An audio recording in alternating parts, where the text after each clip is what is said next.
Welcome to Wednesday's edition of Big Blue Kickoff Live, presented by Cadillac, the official luxury vehicle of the New York Football Giants.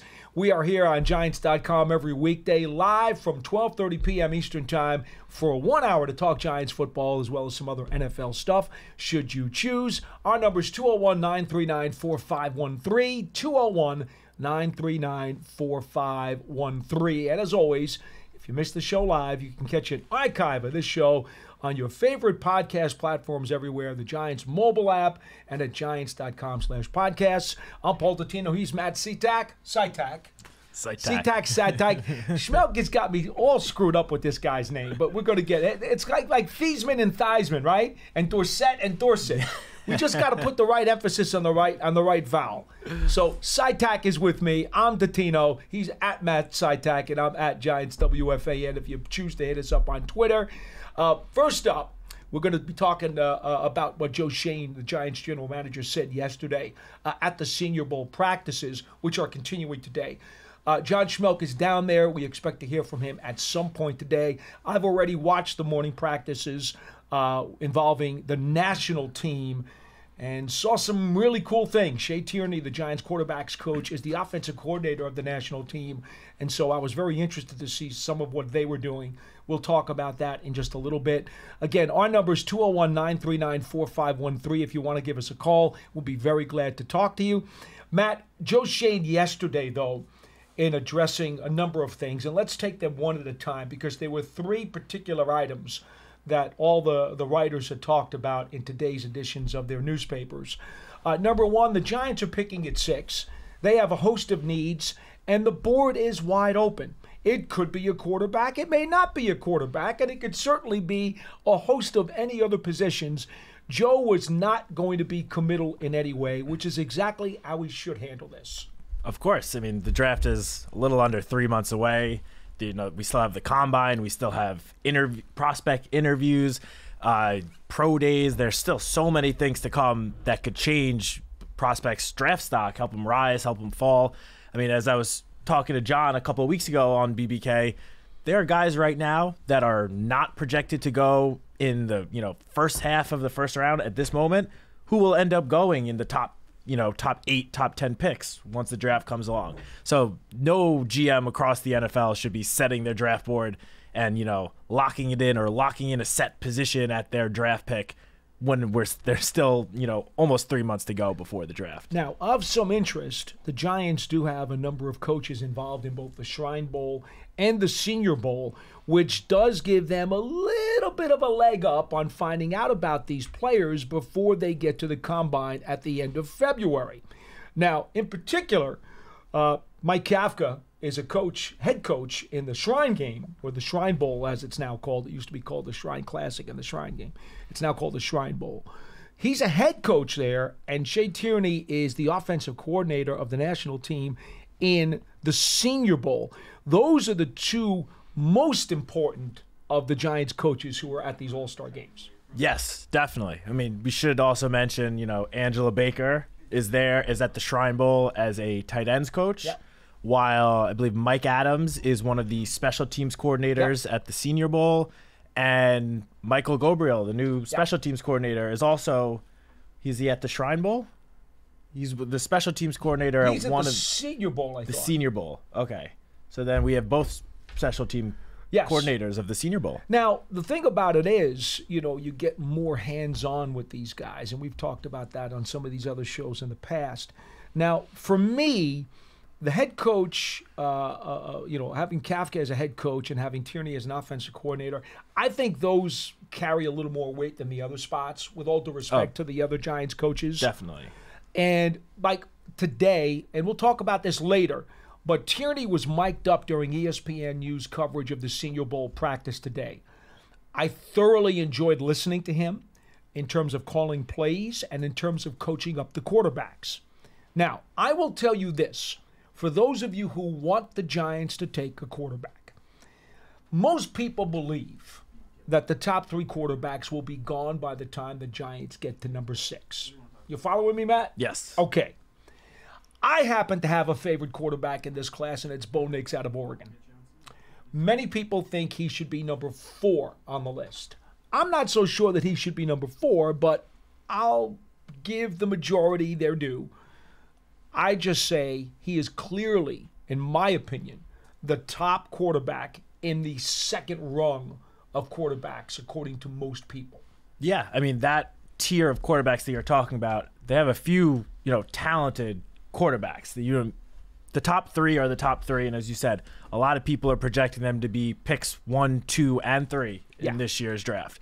However, there's Bo Nix, there's J.J. McCarthy from Michigan, there's Michael Penix from Washington. I feel like those 3 tend to be the next 3 up in most people's rankings. And I don't think it's close. Bo Nix is so far above those other 2 on my grading chart. They're like on a different hemisphere. Yeah, I mean, I'm a big Bo Nix guy, and he had a hell of a practice today. And the fact that Coach Tierney has him at the Senior Bowl, I think the Giants are going to know an awful lot about Bo Nix if they decide at some point whether or not they move down, because I don't think he's going to be the number 6 pick in this draft. I think he'll be lower than that. And if the Giants decide that they're willing to move down some spots, if they're going to take a quarterback, I could see him being a really good fit, because he's also, with all the experience that he has at Oregon, he can be a developmental guy. You don't need to just rush him in right away. All right, he's mature. He understands what's going on. He's my guy. But having said that, okay, it's important to note that the Giants could easily flip that number 6 from multiple picks when you consider how many spots Joe Shane said they need to try to fill in this draft. He went through a litany of positions. And, I mean, if they make a deal to move down to get 2 or 3 extra picks, I don't think anybody should cry about that at all. No, I mean, I agree. I think the Giants are in an interesting situation this year where at the number 6 pick, as we said, with the 3 quarterbacks supposedly going 1, 2, and 3, this is a year where it wouldn't surprise us if the Giants ended up trading up. It wouldn't surprise us if the Giants ended up trading down. It would shock me if they trade up. I'd be shocked. Would? I'd be shocked if they trade up. I wouldn't be totally shocked, honestly. But regardless, they could stand pat at 6. They could move up. They could move back. All options are clearly on the table. Now, if the Giants and Joe Shane decide to go after one of these quarterbacks in the next year, you're right in that they probably would not have to use the number 6 pick. Again, a lot can change between now and the start of the draft on April 25th. But as of right now, it doesn't seem like any of those next tier of quarterbacks should go at number 6, in which case, you're right. Then Joe could decide, move back a couple picks, stockpile, add some, maybe day 2, day 3 picks in order to help fill out all of the other roster needs. All right. I will just say one quarterback from that tier that we've been talking about that I am most interested in sort of just seeing how he does this week is Michael Penix. Just watching him, what he did at Washington this season, and his just ability to throw a beautiful deep pass. Cannon of an arm. The way his accuracy on deep passes thoroughly impressed me. Now, it helped when he had Rome Odunze, one of the top wideouts in the country, on the receiving end, along with Jalen Polk and just a good group of pass catchers. But nonetheless, Michael Penix is just the guy I'm interested to see over the next 2.5 months leading up to the draft. There are some people who think his injury history will drop him out of the first round. It's true. It's good. He had two torn ACLs, 2 ACLs and 2 shoulder injuries. 4 seasons ruined by injury. Yeah, that's going to scare a lot of people away. Certainly could. But what he did this past season, very impressive. In that event, Penix, as well as Nix and Hartman, are the 3 quarterbacks on the national squad at the Senior Bowl. We bring in John Schmeelk, who's at the Senior Bowl. John was in the stadium watching practice as I was watching it on TV today. John, Hartman did not do himself any favors at all. At least in the 11-on-11s. He had a rough morning. I'll be honest, I don't think any of the quarterbacks have done themselves favors the first 2 days. And I didn't even write anything about the quarterbacks in my practice report yesterday because I've learned being down here a bunch, it sometimes takes a day or 2 of practice for these quarterbacks to gain confidence in the offenses and also to learn their receivers and how to throw to them and time everything out. And I remember when Daniel Jones was here 4 or 5 years ago. He was flat out awful the first 2 days of practice. He couldn't hit anybody. He's literally, I was talking to somebody about this the other day, and like, you're on the sideline during warm-ups of practice where you're throwing in the individual set portion of practice where no defense is even there, and they're talking to somebody on the sideline, and like a ball hits one of them in the leg, like 10 yards out of bounds, and like, what was that? They look up. And it was Daniel Jones air-mailing flat passes. Oh, my. Oh, my. And then, like, it happened again a couple minutes later on the next time. So I always liked – and then he got better as the week went along, right? So I like to try to give these quarterbacks a couple of days here before I start rendering judgment. But to me, I don't think any of the 7 quarterbacks that are down here have really stood out, to be totally honest with you. We haven't seen a bunch of, big-time passes completed down the field. It's been a lot of checkdowns in the team and 7-on-7 portions. So for me, at least, I haven't gotten a ton from the quarterback position, at least so far, out here in Mobile. Hey, John. So I've been following along on Twitter as, Jim Nagy, the Senior Bowl, all these different accounts are posting clips and, articles about the first day of practice. And I just wanted to ask you, because I've seen that there were a few wide receivers yesterday that really seemed to stand out from the bunch. Roman Wilson from Michigan being one. That checks out. Ladd McConkey from Georgia being another.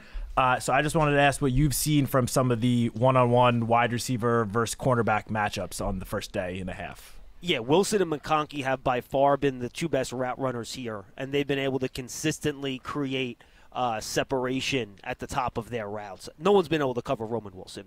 He gets open deep, he gets open short, he gets open into intermediate areas. He had a great catch at the end of the first practice today where, Paul, remember Joe Judge used to do this, and Matt, you were there for this obviously as well, where you would do a couple one-on-ones in front of the entire team at the end of practice, and then whichever group lost, that side would have to do push-ups, right? So they basically would take one-on-one from each position group, and Roman Wilson got the nod for the offense for the national team today. And again, they usually try to pick the guys that have practiced the best, so not a surprise that he was the guy that got selected.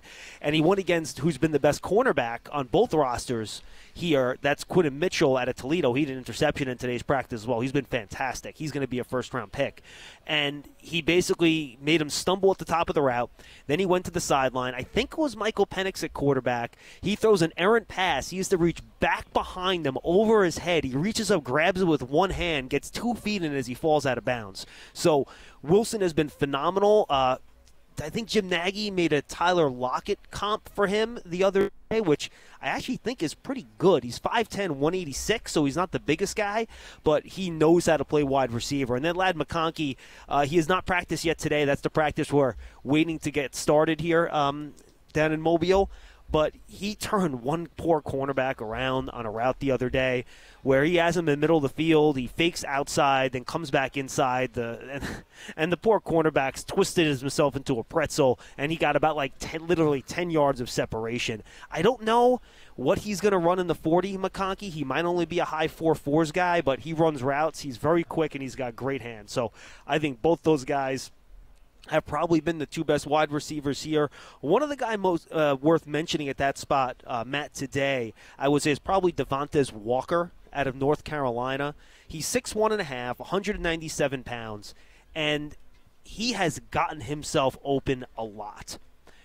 Whether it's over the top, on slants, he's good at the top of the route, he's good at the line of scrimmage. The problem is that he's dropped a couple passes. So he's shown the ability to separate, which for me is the more important skill. I watched a lot of his tape. I don't remember seeing a ton of drops, to be honest with you. I watched every snap that Drake May took this year, and I don't remember a lot of Devontae Walker's drops on that tape. But he is getting open, but he has dropped a couple passes. So that's one thing he's going to have to clean up. But he has been impressive as well. John, I'm at a disadvantage having to watch this stuff on TV. It's impossible. I've got ESPNU on the left of my screen. I've got NFL Plus on the right of my screen. And I'm watching the live practice on both. And by the way, ESPNU is 15 seconds ahead of NFL Plus. You can imagine how dizzy I was getting watching this. Now, what I did watch was the first hour of the national practice, okay? Yeah. And when they're doing the one-on-ones, and this is where you really need to flesh out for us, because they're doing the D-line, O-line on one side, and the wide receivers and the corners on the other side. And it's just between them and their director flipping and flopping cameras and trying to watch both screens. It's very hard to pick up. I saw two things, though, that I want you to help me with. Sure. Latu from UCLA appeared to have a good day in the pass rush drills from what I was able to glean. And Smith Wade had a hell of an interception down near the goal line, the corner out of Washington State. Those seem to be the two highlights that I saw in the one-on-ones. Help me out with some more info if you can. No, I appreciate that, Paul. And you're right. It is tough here, too, because those are going on at exactly the same time, right? So I'm kind of perched up in the back row of the first level of bleachers at the 50-yard line. So I'm trying to keep my eyes on one thing and also kind of watch the other, but I'm using my binoculars to watch the O-line, D-line one-on-ones, and I'm kind of peering over at the wide receiver one. So I didn't see everything. So the stuff I definitely didn't see, I'm going to go back. I'm going to rewatch the practice tape tonight and see what I missed. But, yes, I thought yesterday Latu, who obviously is probably going to be the highest pass rusher selected that's in this game. The only one that's probably going to go ahead of him is maybe Dallas Turner, maybe Jared Verse when we get to draft night in April. He's going to be a top 20 pick, maybe top 15. Yesterday he was good, but he wasn't dominant. Today he was rarely blocked.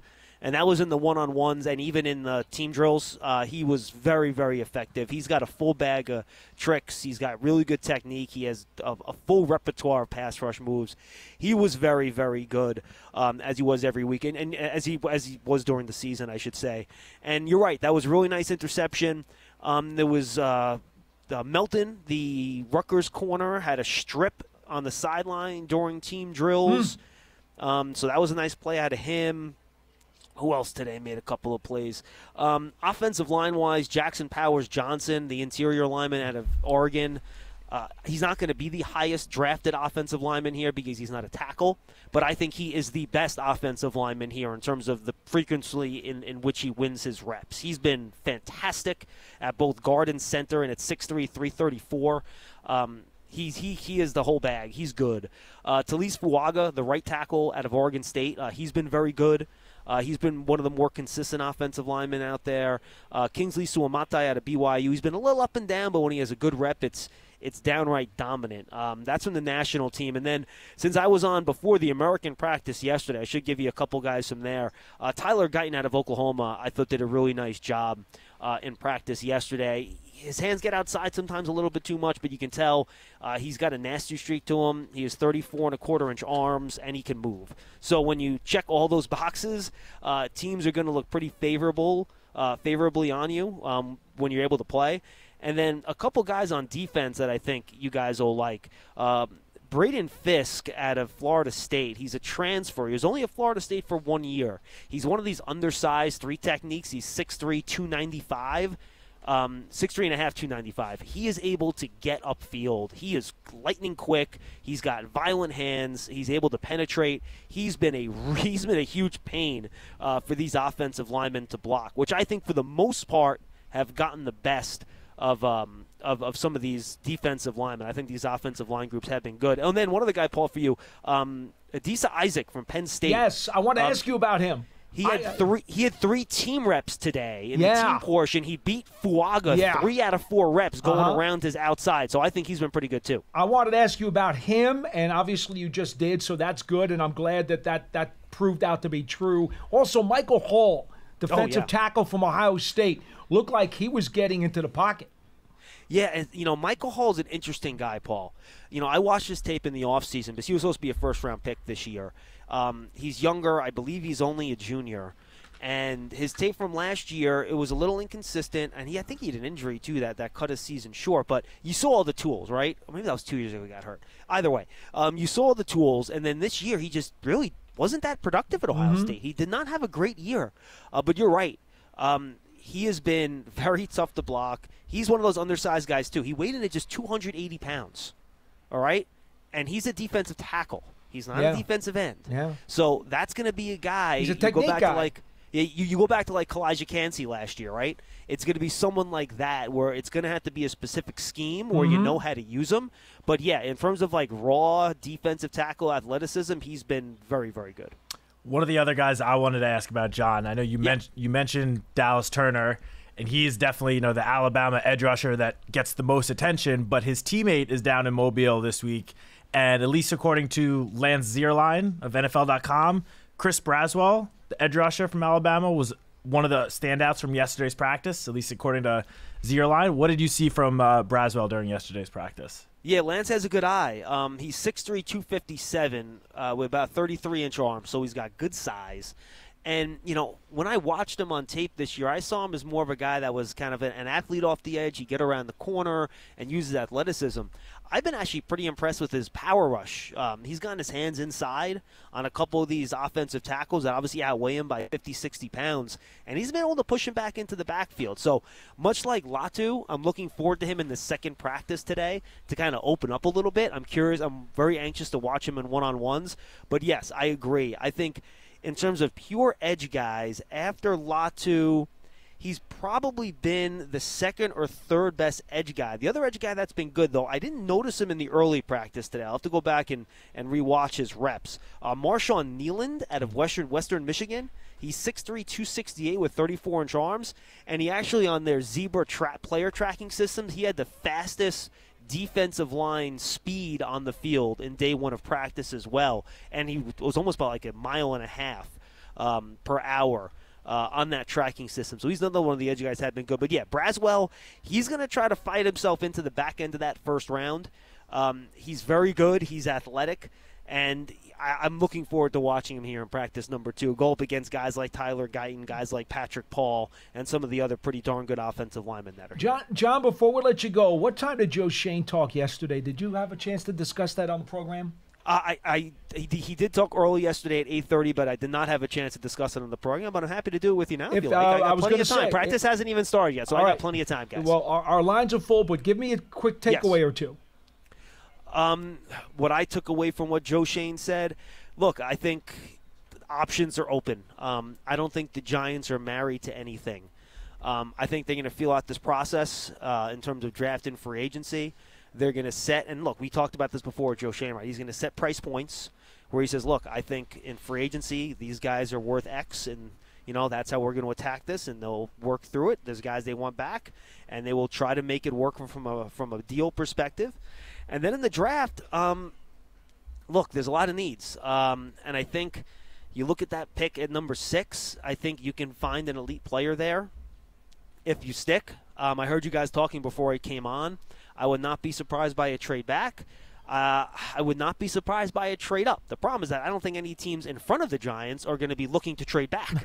How true. At least in picks 1 through 5. Right now, could I see move up with your 2 second-round picks into the back end of the first round if you want to target somebody? Okay, I don't know if that would necessarily blow me away if they have somebody that they think is an elite player at a position of need that they need. That would not blow me away at all. But, look, I think in terms of what positions they're targeting, I think they're leaving things wide open. So I think it's great for us and our content, right? We could talk about all these different position groups because the Giants have a lot of these in different spots, and I don't think Joe Schoen is ruling anything out at this early time. John, in particular, I want to know if this was taken out of context in some of the stories that were written today.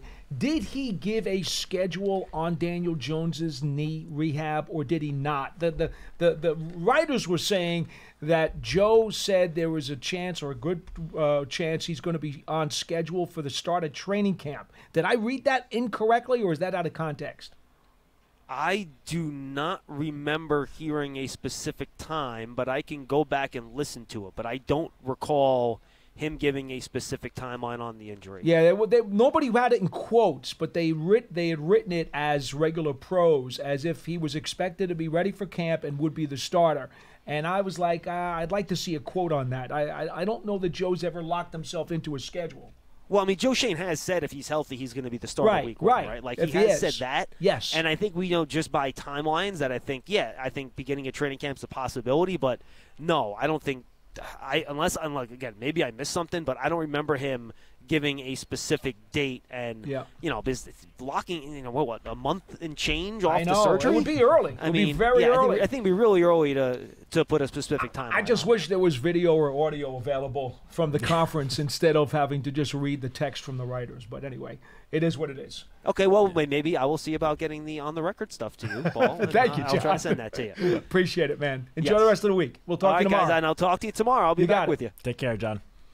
John Schmeelk down at the Senior Bowl practices this week in Mobile, Alabama. I appreciate the fact that his perspective from the stadium, he can see everything all at once. Again, it was very hard for me to be watching two split screens. I still think that Nick's had a really good 11-on-11 session today.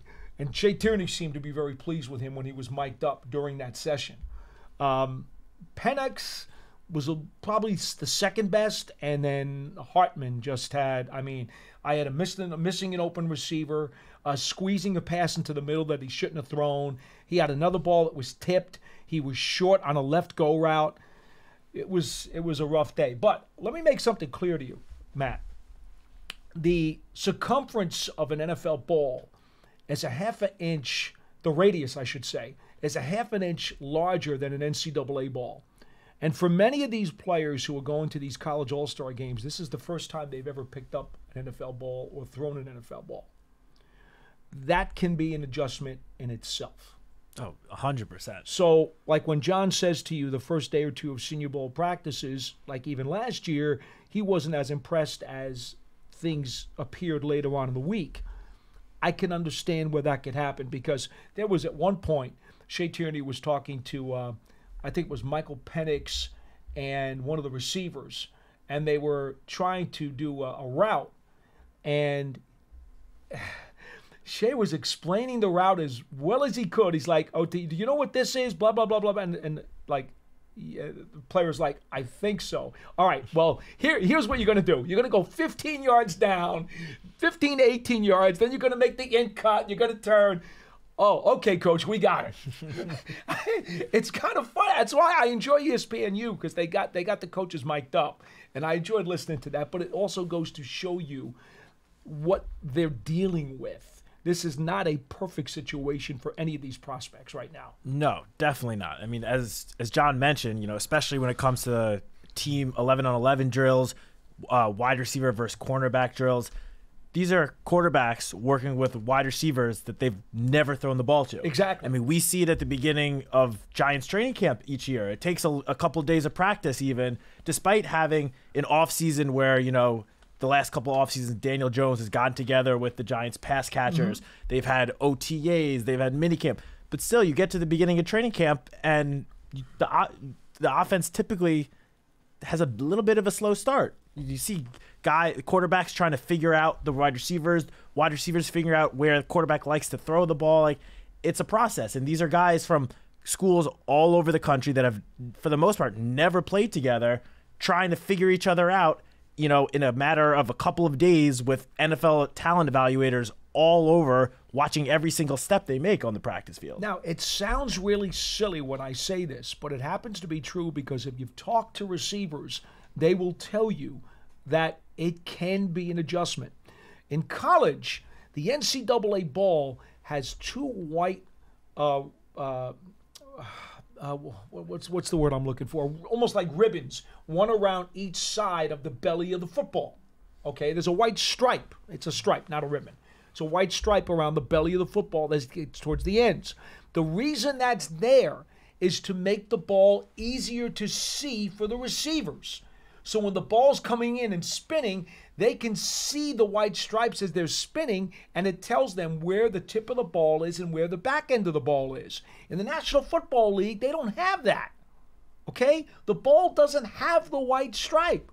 I've talked to receivers who have told me that when they first try to start catching an NFL ball, it's a visual adjustment for them because they're looking for the white stripe, and they don't see the white stripe.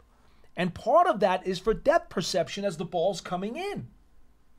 So this is something else that you should keep in mind when you're watching some of these drills and some of these, even at the combine. These are some things that, maybe it's a bigger problem for some guys than it is others. I bet you didn't know that. I did not. But, I mean, as we know, adjusting from college to the NFL at any position is quite difficult. You know, rookies will tell that all the time. There's the learning curve to prepare yourself and get ready to, you know, NFL speed, the physicality, and just everything about it. So these Senior Bowl practices for a lot of these guys, other than, you know, possibly some private training, this is the first time that they're going through sort of like an NFL practice. Well, it's nerve-wracking for sure. For the very first time. So it is a huge adjustment, and obviously all of these guys will get better as the pre-draft process goes on, and then once they get into their respective training camps over the summer and get into the preseason. But this is the very first taste they're getting of even a little bit of the NFL. So big adjustment. All right, we got a half hour left in the show. We're going to take rapid-fire calls from you. Remember, the Giants Huddle podcast is available up on Giants.com and all your favorite podcast platforms. You get interviews with coaches, former players, NFL dignitaries.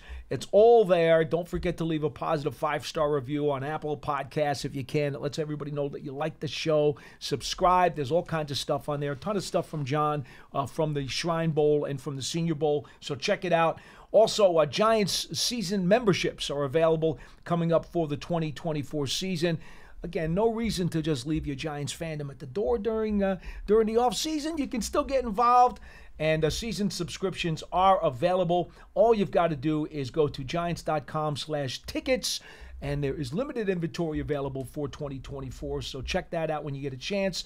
And also, Giants TV is the official TV streaming app. It brings you all kinds of original content. Giants TV is on Apple TV, Roku, Amazon Fire TV, and the Giants mobile app. And then, of course, don't forget Draft Season with Tony, Pauline, and John, which also comes your way through all of our internet platforms. All right, let's go to the phones. 201-939-4513. We have taken enough of your time. We want to get to you guys. Jason from New Haven, you are first on Big Blue Kickoff Live. Hello. Hey, fellas, how you doing? Hi. Good. How are you, Jason? Good. Thanks, man. Thanks for taking my call. Hey, Paul, I was listening to the show a few days ago, and I want to agree with you. I know it's not Giants related, but I mean that Lions and the Ravens, the Ravens and the Lions, man, what a disappointment those two quarterbacks. Well, the Ravens had a quarterback issue in my opinion, and then the Lions had a coaching issue. Yeah. So those guys just choked the game away. It was just crazy to watch. So I agree with you on that. You know, I just wanted to agree with you on that point. Well, I appreciate that. It's a shame it worked out that way, though, isn't it? You know. But I'll tell you what. I think we'll see two well-played sides of the ball in the Super Bowl. I do think we will see that. Oh yeah. Absolutely. Okay, so a few points. So I know you guys are callers. Just a few points I wanted to make. Another, Paul, I want to agree with you on this. I don't think enough people are talking about Bo Nix. I know there's some people that say he might, you know, they like him in the second round. Some people say in the first.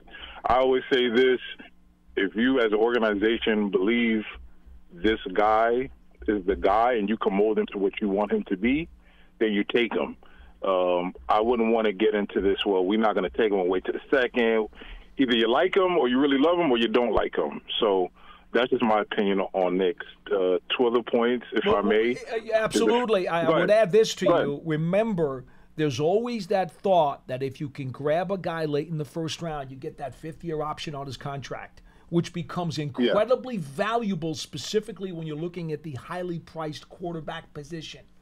So I would be shocked if Bo Nix gets into the second round. If you want him, I don't see it either. You may have to get him, you know, later on in the first. Right. Yeah. You're right. I don't see him. I don't see him last to the second. There's too many QB needy teams in the league, and I think he's shown enough talent and arm talent and escapability to be a first round pick. Now, whether that be top 10 or middle, you know, we'll see what happens with that. A lot of experience and a lot of polish. He might be the most pro-ready quarterback coming out. He may not have the highest ceiling, but he might be the most pro-ready. Right, and I think he could sit a year. I mean, I don't know if he'd unseat Daniel, like if Daniel's healthy. I don't know if he'll unseat him for that job, but Daniel's a pretty smart quarterback. He can learn a lot from Daniel. So, and, you know, I'll move on from the quarterback position. Two things I wanted to talk about. The lines, I'm a big believer in the trenches, and maybe, Paul, you agree with me, too. D-line, O-line. I think. Are you sure we're not related? I don't think it's not. I'm not saying anything scientific or out of the ordinary. There's some guys and in the free agency. I'm just going to list them. I'm not saying we have the money to pick them up, but I would like to see offensive line. I know I quoted a few weeks ago. I don't know if they're going to move off of Neal. I know he's still a young player. He's still learning.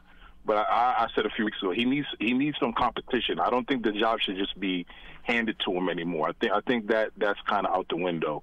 And Wanu from the Patriots is a name I always bring up. Trent Brown is another guy. Maybe one of the guards. You got Hunt and Dolphins. You got Dotson with the Rams. So I actually like this free agent crop. Where our money will be, who knows? Secondly, the defensive edge line. I like Tibbs. I like Kayvon. I think he had a really good year. I'm still a big believer in him. He has talent. He's getting better. But I think he needs I don't want to say a Batman or Robin. I'll just say he needs some help. And there is some very good pass rusher options maybe this year. Whether they be tagged or not, who knows? You got Burns. You got the gentleman from Minnesota who has ties to Andre Patterson. I forgot his name. Number 99. You mean Daniel Hunter? And you have Daniel Hunter, and then you have the young man from Jacksonville. So there's some talent. Now, I know Hunter's a little bit on the back nine of his career, but I still think he had double-digit sacks this year, if I'm not mistaken. Yeah, one of the reasons you might want to go for an older guy is you may be able to get him cheaper on a shorter-term deal. Economically, that may make sense. Absolutely. And then the last point, I'll take it off the air, this 4-player, if we decide to stay at 6, I'm not a big proponent of trading up. I don't think we have enough talent on our roster to make that trade. We still need some depth along some pieces, along some positions. So I don't see us trading. I'd be shocked if we traded up. I can see us trading down, but, we'll see. But there's 4 players I like to bring up. Neighbors from LSU. We've long talked about a alpha number 1 receiver. I think he would fit that bill. Yeah. I'm a big fan of Joe Alt from Notre Dame, and I know people say, another first-round pick for a line. I'll say this. We need our line to be, like you would say, Paul, to be functional. So I don't care what resource they use, whether it be free agency, whether it be draft. If he is a player that can help on that line, I think you at least talk about or consider it. So I like Joe Alt. I like the defensive end from UCLA a lot, too. He is really polished. I know he's had some medical concerns, but I think he could really flourish with us and Tibbs and Dexter in that middle. I think he could have a pretty big impact. And then Knicks. I don't foresee the 3 top quarterbacks staying till 6. I could be wrong. But I don't think Knicks would be bad if Joe Shane, of course, would have to talk to Daboll and say, hey, what would you do with this clay of mold if we're interested in him? If he fits all our characteristics, leadership qualities on the field, do you think Daboll or Kafka or whoever, you can mold him into a quarterback? We could go into every game and say, you know what, we got a shot. Maybe not Mahomes or Josh Allen, but we have a shot to win this game every week, regardless of other factors. And those are my 4 players, and I want to thank you guys for the call. Jason, thank you so much. 2 things for you, Pat, before we get to our next call. Yep. Number 1, we all know the Giants need to help their offensive line. Do you favor doing this in the draft where tackle seems to be deeper than guard, or do you really favor to spend the money in free agency and try to make somewhat of a splash there? So I think you got to, obviously free agency comes first. So Joe Shane, the front office, will get a sense of what some of these top offensive linemen, whether it's tackles or interior linemen in free agency, what the market is, or how much they're going to cost. Because the Giants have some cap space, but it's not like they have unlimited cap space to work with this offseason. Personally, with 3 picks in the top 50 and how deep this draft has been, all the draft analysts have said when it comes to the offensive line. Tackle in particular, though. Tackle in particular. And for tackle, I feel like it's a lot more leaning towards the first round, where there are a lot of, I think it was over at least 10 offensive tackles that one of the top draft analysts projected in his latest mock draft to go Which is in the wild first round. because offensive line in the last several years, because of the way the college game is, there's been a dearth of them. This just happened to be a year where I think because of the COVID year and the way that guys, either played or didn't play and opted out, I think it just kind of combined a couple of tackle classes and O-line classes that the mathematics just worked out. This is an aberration. Yeah, and as Joe Schoen mentioned, I believe it was his end of season press conference, this is, I feel like, the last year that we're going to feel the effects of all the COVID exceptions when it comes to the NFL draft. Super seniors, as they say. Yeah, moving on, the 2025 NFL draft, I feel will be more of what we're used to seeing. But yeah, in terms of addressing some of the needs, whether it's free agency or draft, I mean, as we've mentioned for weeks now, two of the biggest needs for the Giants this offseason are going to be on the offensive line and at wide receiver. Those happen to be the two probably strongest and deepest positions in this year's draft. And those two positions also cost a lot when you're talking about signing a top guy in free agency. Those are premier positions. Do. Take out quarterback. Those are probably the next two highest, maybe. And pass rusher. And edge rusher, exactly. Yeah. So I personally am a proponent of between the number 6 pick, the number 39 pick, and 47. I believe those are our 3 picks. To address those two positions with 2 of those 3 picks, I think, if they decide to potentially go, as Jason mentioned, with, a Joe Alt or Fashanu or one of these other top tackles at number 6, when it comes to the second round pick, there are going to be some very, very talented wide receivers that are going to be there still on the board. Guys that can fit into this, number 1 receiver mold. One of the top free agent wide receivers this offseason is T. Higgins. He was the first pick in the second round of the 2019 draft, whatever draft it was. But I also don't want to put a ceiling on Jalen Hyatt. I don't know if he can be a 1 or a 1A or a 2. I don't want to put a ceiling on him yet because he's so young. But he was a third-round pick. Of course. And I think people are pretty excited about him. Hyatt showed flashes this past season of just how dangerous he can be for an offense. I mean, his downfield ability, his ability to stretch the field, take the top off of a defense.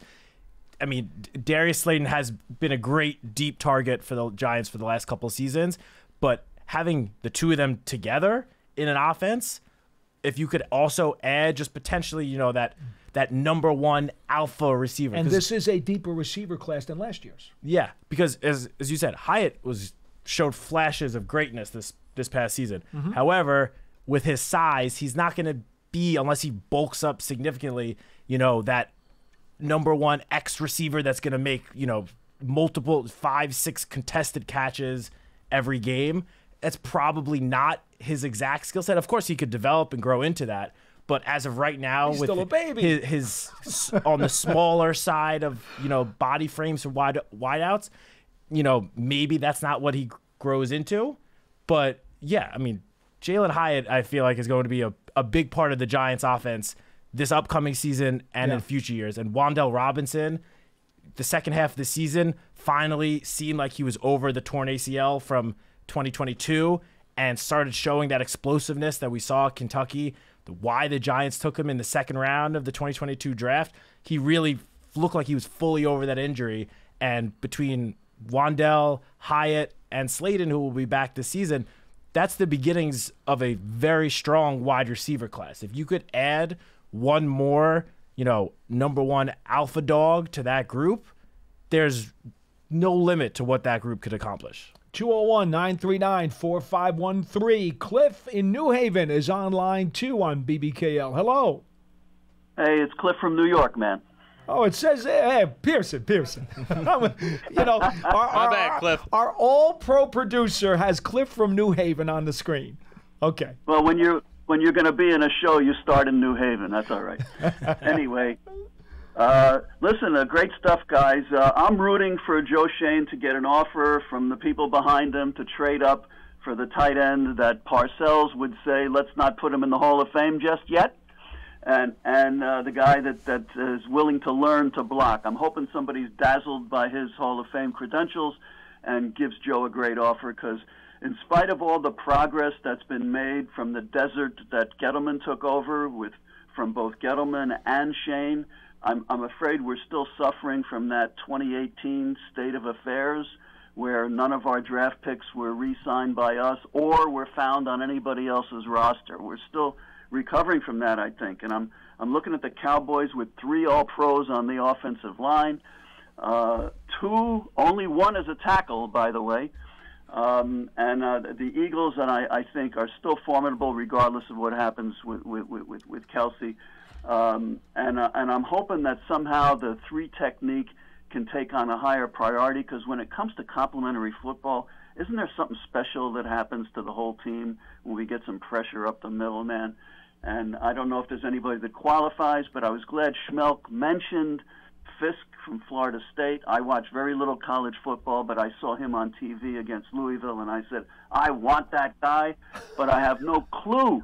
I have no clue what boxes he checks and doesn't check to play for this organization and in the New York market. Cliff, before you get to your next point, do you have any idea, and this is very early, so I will not hold you to it, because God knows I haven't decided where I'd want to go either. How far down would you like to go from 6? Where's your comfort zone? I would leave the first round, man, because there's so much talent. Whoa, you're going out of the first round. I would, because don't you get a little extra financial benefit from doing that too? Yeah, but at least if you keep a first-round pick, you've always got that 5th-year option for that player if he turns out to be a superstar.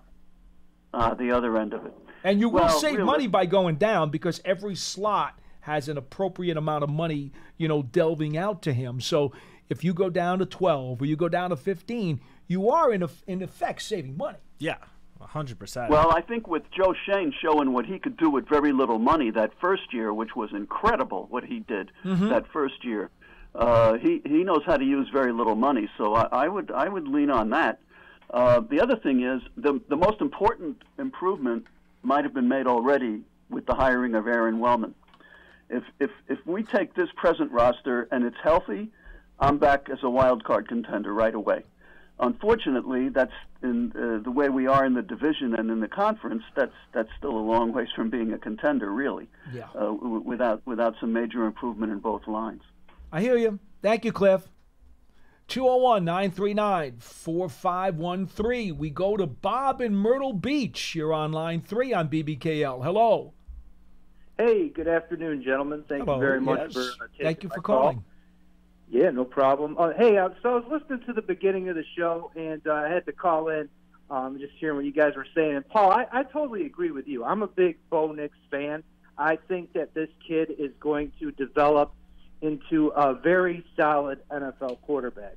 Now, my question is, and this kind of frustrates me, I'm not going to lie, is there seems to be a narrative out there that if the Giants were to draft Bo Nix and pick 6, that it would be like a massive reach and a very bad thing. Like, no one's saying that, and I'm trying to figure out why. I mean, you got to kind of put things in perspective, not to pick on Daniel Jones, but, a lot of people had him rated out as like a 3rd-round draft pick. I mean, I remember seeing people on social media, a dude threw his TV off the top of his house. He was so upset the Giants drafted Daniel Jones. I don't think that's going to happen with Bo Nix. I think a lot of Giants fans want him. And I just, I'm trying to wrap my head around, why is it such a bad thing to take him at 6? Why do we have to trade back to get him, risk not getting him? I just think, help me out here. Well, I'll tell you what. I've always believed if you're all in on a guy, it doesn't matter what everybody else says. If you're all in on a guy and you've done your research and you totally believe that when you are up to pick, he's the guy who you've got to have, then you've got to take him. And that's why the Giants took Daniel Jones at 6, Matt, because they were all in on him.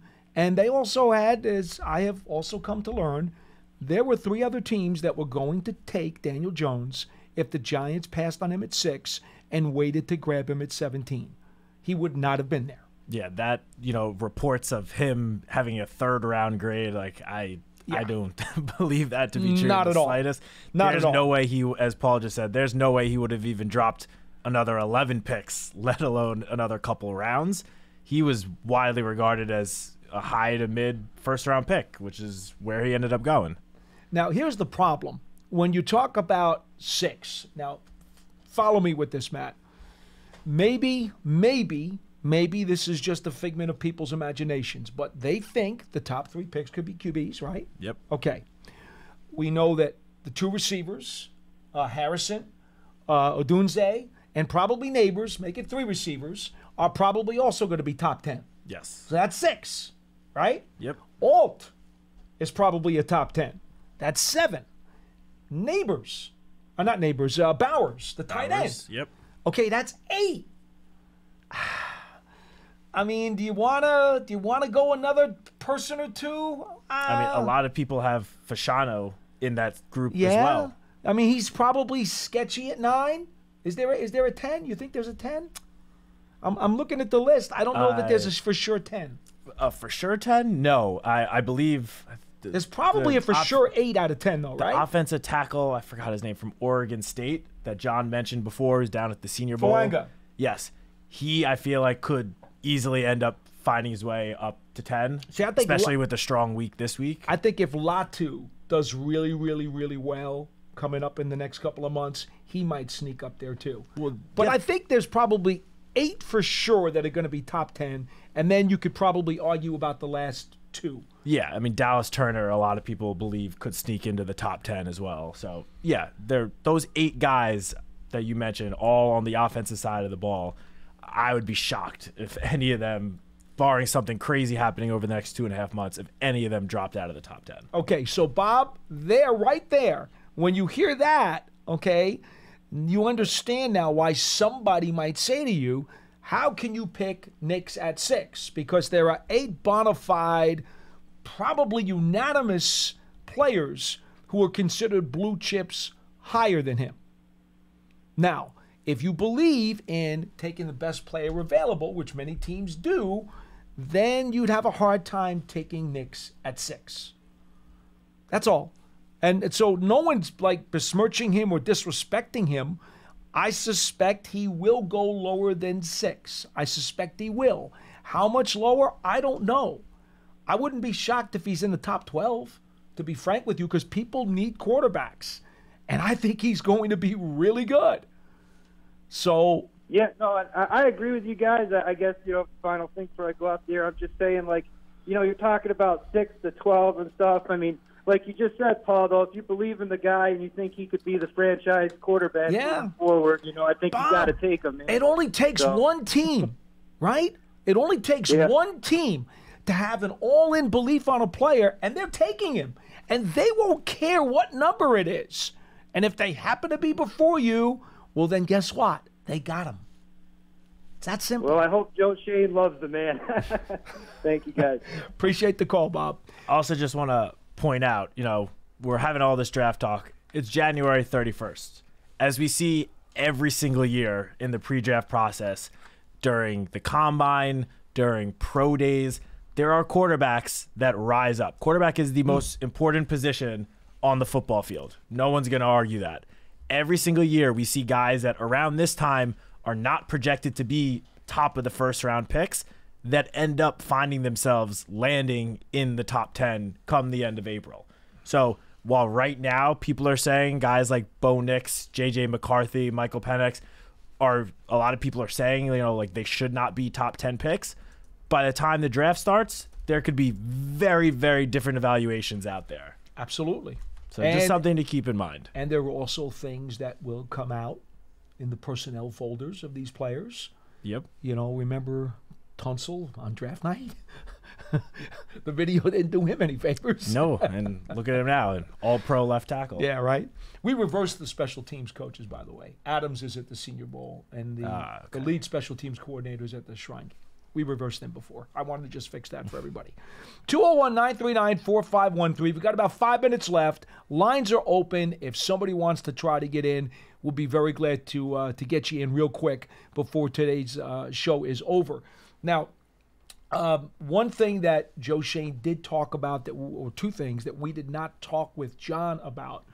A, he said he'll meet with Saquon Barkley's representatives at the Combine, which is the end of February. And B, he also said that there's probably a really good chance that they'll have a defensive coordinator in place by the end of the week. Yes. Thoughts? Well, about Saquon, I feel like that's been touched on at length already. I think they'll get a deal done. I really do. I hope so. I mean, we've seen what Saquon means and what he does to an offense, how defenses have to prepare for him. I mean, there's no question he's one of the best running backs in the NFL when he's healthy. But, as Joe mentioned, they're going to talk with his reps at the Combine, which isn't for, almost another month. They're busy. They've got stuff to do. Which that's just why I think the second point is a little more important for right now, which is, filling the most important position left to fill on the coaching staff at defensive coordinator. As we've been on air, I just want to note that there are reports that the Seattle Seahawks have hired Mike McDonald, the Baltimore Ravens defensive coordinator, as their head coach. That was the last head coach opening remaining. Right. So what that does, that could have a ripple effect between some of the other candidates that have been interviewing with the Giants and other teams around the NFL for open defensive coordinator positions, because now the Ravens are going to have to fill their own, and there's a decent chance that they could just promote someone internally. For example, Denard Wilson had reportedly had discussions with the Giants, but now his status could really be flipped up in the air. Yeah, and I believe it's Anthony Weaver, also the assistant head coach, defensive line coach, I want to say, for the Ravens, who had gotten some looks, some interest to be other teams' defensive coordinators. Between those two, those would be the most logical candidates to just be promoted internally to the Ravens defensive coordinator position.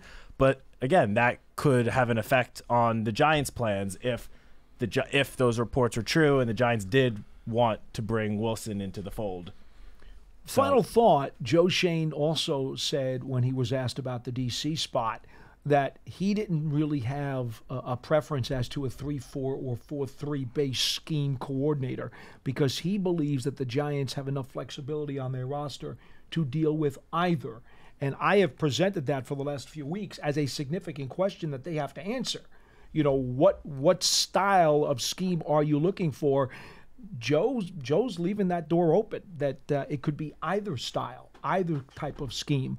And, great. I mean, that means the palette, if you will, is wider than if you just want a certain guy who goes with a certain scheme. Yeah, for sure. And the one thing that I at least have thought about when it comes to what you just said, 3-4 versus 4-3, is the last two seasons the Giants have played primarily in the 3-4 base. With the stand-up defensive end being Thibodeau. Yeah, and in the last two seasons, we've seen Dexter Lawrence primarily line up at nose tackle and develop into one of, honestly, if not the best interior defensive lineman in the NFL. Which is why I kind of raised the question, because you'd think that maybe they want to stay that way, but maybe not. Yeah, I mean, as Joe said, they seem open to either. I think they're going to go with just the best candidate, period. Yep. And with everything else with this coaching staff, everything is a collaborative process. So I'm sure whoever the defensive coordinator is will be brought in, have discussions with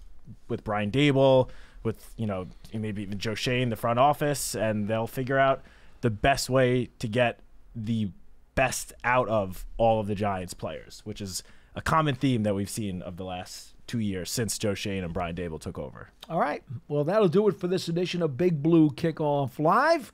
As always, it's presented by Cadillac, the official luxury vehicle of the New York Giants. You can catch the archive of this show on Giants podcast platforms everywhere and at giants.com/podcasts. For Matt Citak, I got it right. Yes. I'm Paul Dottino. Take care, everybody. We'll see you next time.